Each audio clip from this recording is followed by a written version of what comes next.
গাইছ এজোপা দেখিছেনে কি গছ?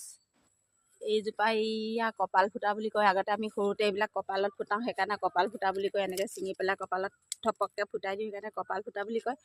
কিন্তু এইজোপা পকাটো খায়ো আপোনালোকে কোনে কোনে খাই পাইছে জনাবচোন বাৰু। পাইছে জনাবচোন। মই পকা এটা চাই লওঁ ৰ'ব, খাই দেখাই দিছোঁ আপোনালোকক। এইটো চাওক, পকা নাই বাৰু, অকণমান তিতা হ'ব, ভালকৈ পকিলে সোৱাদ হয়।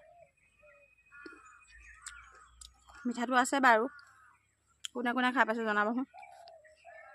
গাইছ এজোপা দেখিছেনে কি গছ? এইজোপা এইয়া কপাল ফুটা বুলি কয়। আগতে আমি সৰুতে এইবিলাক কপালত ফুটাওঁ, সেইকাৰণে কপাল ফুটা বুলি কয়। এনেকৈ ছিঙি পেলাই কপালত থপককৈ ফুটাই দিওঁ, সেইকাৰণে কপাল ফুটা বুলি কয়। কিন্তু এইজোপা পকাটো খায়ো আপোনালোকে কোনে কোনে খাই পাইছে জনাবচোন বাৰু। পাইছে জনাবচোন। মই পকা এটা চাই লওঁ ৰ'ব, খাই দেখাই দিছোঁ আপোনালোকক। এইটো চাওক, পকা নাই বাৰু, অকণমান তিতা হ'ব, ভালকৈ পকিলে সোৱাদ হয়। মিঠাটো আছে বাৰু, কোনে কোনে খাই পাইছে জনাবচোন।